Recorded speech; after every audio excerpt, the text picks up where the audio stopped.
നമുക്ക് റസൂലുള്ളാഹിനെ ഒന്ന് കാണണ്ടേ മോനെ. ഹബീബായ സല്ലല്ലാഹു അലൈഹി വസല്ലം തങ്ങളെ ഒരുപാട് തവണയൊന്ന് കിനാവിൽ അനുഭവിക്കണ്ടേ മോനെ. അവസാനം മദീനയിലേക്കൊന്നെത്തണ്ടേ മോനെ. അവിടെ ചെന്നൊന്ന് സലാം പറയുമ്പോൾ ഹബീബായ തങ്ങളത് കേൾക്കുമല്ലോ മോനെ. ഇഷ്ടമുള്ളവർക്ക് അവിടുന്ന് സലാം മടക്കുന്നത് കേൾക്കാമല്ലോ മോനെ.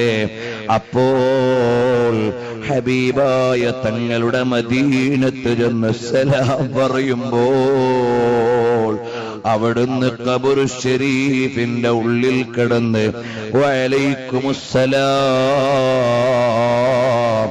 എന്ന് പറയുന്നതൊന്ന് കേൾക്കാൻ ആശയില്ലേ മോനെ.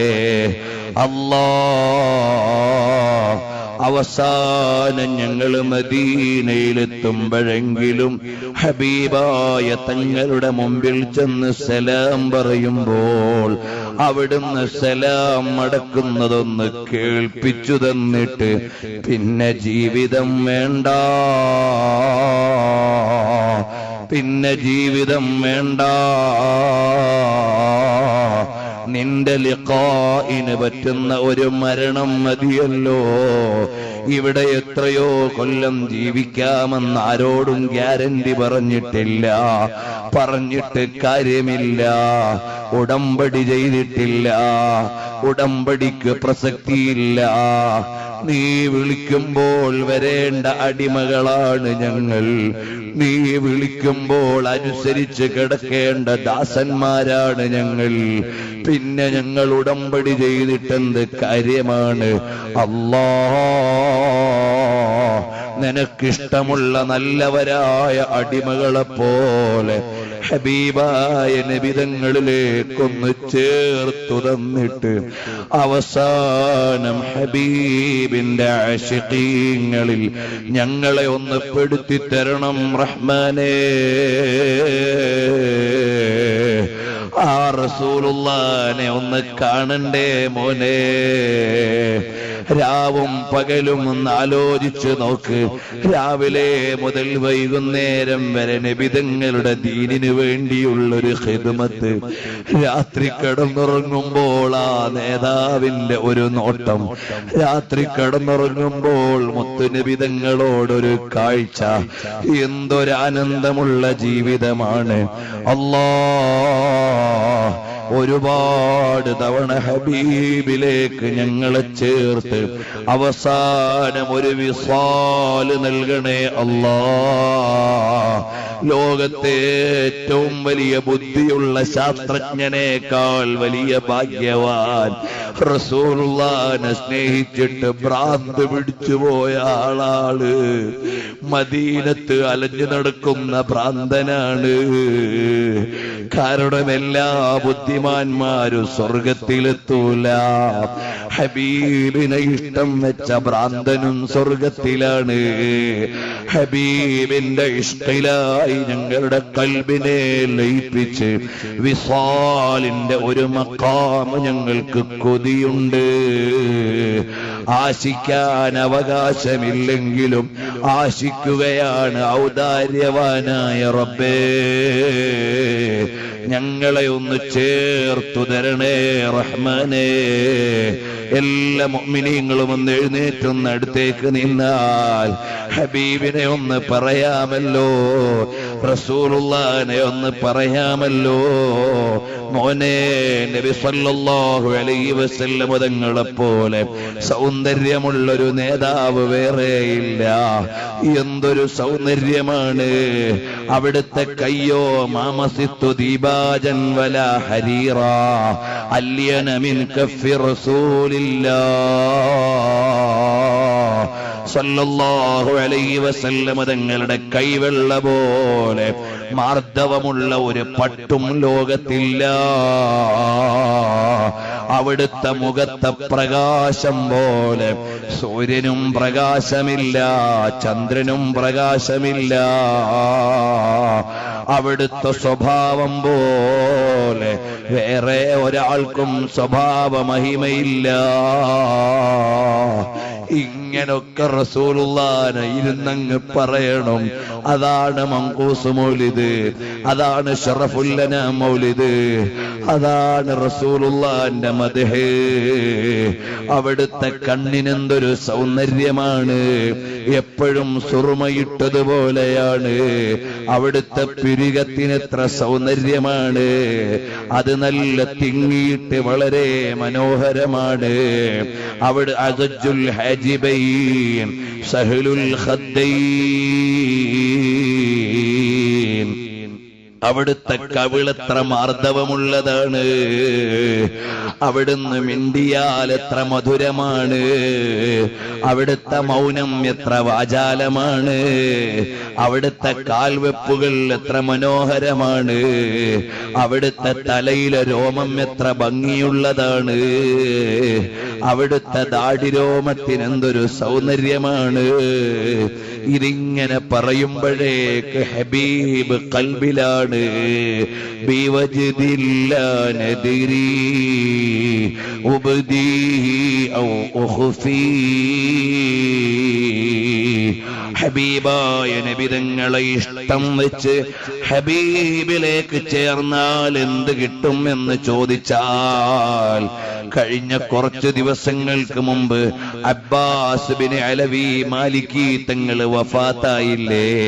മഹാനവറുകൾ വഫാത്തായപ്പോൾ മഹാനവറുകളെ കുറിച്ച് മക്കയിൽ നിന്ന് ഇറങ്ങുന്ന ഡെയിലി ന്യൂസ് പേപ്പറിൽ എഴുതിയില്ലേ? മഹാനവറുകൾ നബി തങ്ങളുടെ മദ്ഹ് ചൊല്ലിയിരുന്ന ആളാണ് എന്നെഴുതിയിട്ട് മഹാനവറുകളെ കുറിച്ച് മക്ക ഡെയിലി ന്യൂസ് പേപ്പറിൽ എഴുതിയില്ലേ? قد نطق بالشهادتين قبيل صعود روحه إلى الرحمن. അവിടുത്തെ ആത്മാവ് അല്ലാഹുവിലേക്ക് പറക്കുന്നതിന് മുമ്പ് കലിമ ഉറക്കെ ചൊല്ലിയെന്ന് അതാ പത്രം റിപ്പോർട്ട് ചെയ്യുകയാണ്. റസൂലുള്ളാഹിന്റെ മദ്ഹ് പ്രചരിപ്പിച്ച അബ്ബാസ് ബിൻ അലവി അൽ മാലിക്കി എന്നിട്ട് എഴുതുന്നു, മക്കത്തെ ജന്നത്തുൽ മുഅല്ലയിൽ ഖുബിറ ബൈന തഹ്ലീൽ വത്തക്ബീർ. തക്ബീറും തഹ്ലീലും ചൊല്ലിയാണ് മഹാനവറുകളുടെ ജനാസ കൊണ്ടുപോയി ഖബറടക്കിയത്. എന്തൊരു ഭാഗ്യമാണ്, എന്തൊരു നിയോഗമാണ്. എന്നിട്ട് പത്രമെഴുതി, അവിടുത്തെ വലിയുമ്മയായ ഖദീജ റളിയല്ലാഹു അൻഹയുടെ ചാരത്താണ് കിടക്കുന്നതെന്ന്. പോരെ, റസൂലുള്ളാഹിന്റെ മദ്ഹ് ചൊല്ലിയ ജീവിതത്തിന് കിട്ടിയത് പോരെ? നമുക്കിവിടെ പിടിക്കാൻ പിടിവള്ളികൾ ഉണ്ട്, നമുക്ക് പിടിക്കാനുള്ള പിടിവള്ളികൾ ഉണ്ട്. മസ്ജിദുൽ ഹറാമിൽ ദർസ് നടത്തിയിരുന്ന അലവി മാലിക്കി തങ്ങളുടെ മകനായ അബ്ബാസ് മാലിക്കി തങ്ങൾ വഫാത്തായി. ജനാസ കൊണ്ടുവന്ന് ജന്നത്തുൽ മുഅല്ലയിൽ വെച്ചപ്പോൾ ആ ജനാസയ്ക്ക് അവിടെ വെച്ച് നിസ്കരിക്കാൻ ഇമാമത്ത് നിന്നത് നമ്മുടെ ഉസ്താദാണ്, സുൽത്താനുൽ ഉലമാ. അല്ലാഹ് അവിടുത്തെ ആയുസ് നീട്ടണേ, അല്ലാഹ് അവിടുത്തെ ആയുസ് നീട്ടി ഞങ്ങൾക്ക് റഹ്മത്ത് ചെയ്യണേ അല്ലാഹ്. എത്ര വലിയൊരു അംഗീകാരമാണ്. റസൂലുള്ളാഹിന്റെ മക്കള് മക്കത്തുനിന്ന് വല്യമ്മാന്റെ അടുത്തുനിന്ന് കൊടുത്ത അംഗീകാരമാണ്. അത് ഞങ്ങൾക്ക് വലുതാണ്. ലോകത്തുള്ള എല്ലാ അവാർഡിനെക്കാളും വലുതാണ്, ലോകത്തുള്ള എല്ലാ സമ്മാനങ്ങളെക്കാളും വലുതാണ്. ഞങ്ങളുടെ ഉമ്മിച്ചയായ, ഞങ്ങളുടെ വലിയുമ്മയായ ഖദീജ റളിയല്ലാഹു അൻഹയുടെ ചാരത്ത് വെച്ച് അവിടുത്തെ പേരമക്കള് നൽകിയ ബഹുമാനമാണ്. അല്ലാഹ് ഞങ്ങളുടെ ഉസ്താദ് അവർക്ക് ആഫിയത്തോടെ വലിയ ദീർഘായുസ് നൽകണേ അല്ലാഹ്. എല്ലാ വിഷമങ്ങളും മാറ്റി ഒരാളുടെ കെണിവലയിലും പെടുത്തിക്കളയല്ലേ അല്ലാഹ്. അവിടുന്ന് വലിയ കാവല് നൽകണേ അല്ലാഹ്.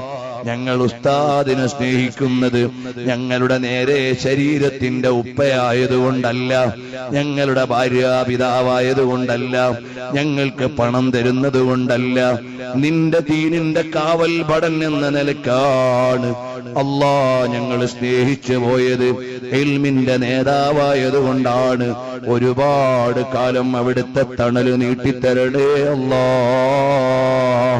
പ്രിയമുള്ളവരെ, താജുൽ ഉലമാ തങ്ങളും സുൽത്താനുൽ ഉലമാ ഉസ്താദ് അവറുകളും റഈസുൽ ഉലമാ സുലൈമാൻ ഉസ്താദ് അവറുകളും അവരെല്ലാം നമ്മളെ കൈപിടിക്കുന്നത് ഹബീബ് സല്ലല്ലാഹു അലൈഹി വസല്ലമ തങ്ങളിലേക്ക് ചേർത്തു തരാനാണ്. ആ ഒരു തിരിച്ചറിവ് എനിക്കും നിങ്ങൾക്കും ഉണ്ടാകണം. മരിക്കുന്ന സമയത്ത് നബി സല്ലല്ലാഹു അലൈഹി വസല്ലമ തങ്ങളെ കാണണം. നൂറുൽ ഉലമാ ഉസ്താദ് അവറുകൾ സ്വലാത്തു ചൊല്ലാൻ കൽപ്പിച്ച് നബി തങ്ങളുടെ ആധാറുകൾ ജനാസയിൽ വെക്കാൻ ഒരുക്കി വെച്ച് വസിയ്യത്തുകൾ അടക്കം എഴുതി റെഡിയാക്കി വെച്ച് നമുക്കൊരു മാതൃകയായിട്ടല്ലേ പോയത്. അല്ലാഹ് അവിടുത്തെ ദറജ ഉയർത്തണേ. അല്ലാഹ് ഈമാനോടെ ജീവിക്കണേ. ചെറുപ്പക്കാരെ, രാത്രി കിടക്കുമ്പോ സിനിമ ഗാനം കേട്ട് കിടക്കല്ലേ മോനെ, സിനിമ കണ്ടുകൊണ്ട് കിടക്കല്ലേ മോനെ. നിനക്ക് കേട്ടുകൊണ്ട് ഉറക്കം വരണമെങ്കിൽ ബുറുദ കേട്ടിട്ട് കിടന്നോ, മുത്തുനബി തങ്ങളുടെ പച്ചക്കൊമ്പ കാണിച്ചുകൊണ്ട് കിടന്നോ. അങ്ങനെ ആ ഒരു കാഴ്ചയോടെ, ആ ഒരു കേൾവിയോടെ മരിച്ചാൽ എന്തു നല്ല മരണമാണ്. അല്ലാഹ് ഞങ്ങൾക്ക് നീ തഖ്വ നൽകണേ അല്ലാഹ്. അബുൽ ഖാസിം റസാഇ തങ്ങൾ എത്ര പറഞ്ഞാലും മതിവരാത്തൊരു ജീവിതമാണ്. ജീവിതകാലത്ത് ചിരിച്ചിട്ടില്ല. ഇമാം ബുഖാരി തങ്ങളുടെ ഉസ്താദാണ്. ഹദീസ് കൊണ്ട് ജോലിയായ മഹാനാണ്. മരണപ്പെട്ട് കഴിഞ്ഞപ്പോൾ ജനാസ ചിരിക്കുകയാണ്. എന്തേ ചിരിക്കുന്നത്? അതാ ജനാസ ചിരിക്കുകയാണ്. ചിരിക്കുന്ന ജനാസ വേഗം എടുത്ത് ഖബറടക്കാൻ മനസ്സനുവദിക്കുന്നില്ല. ഉടനെ ഒരു അശരീരി കേൾക്കുകയാണ്, എന്റെ ജനാസ വേഗമെടുത്തോ, നബി തങ്ങൾ ഖബറിൽ കാത്തു നിൽക്കുന്നുണ്ടേ. അല്ലാഹ് തങ്ങളുടെ നോട്ടമുള്ളൊരു ഖബർ ഞങ്ങൾക്കും നൽകണേ അല്ലാഹ്. നല്ല ഇഖ്ലാസോടെ ഒരു 10 സ്വലാത്ത് ചൊല്ലി നബി സല്ലല്ലാഹു അലൈഹി വസല്ലം തങ്ങളുടെ മുന്നിൽ വെച്ച് നമുക്ക് ദുആ ചെയ്യാം. ഇന്ന്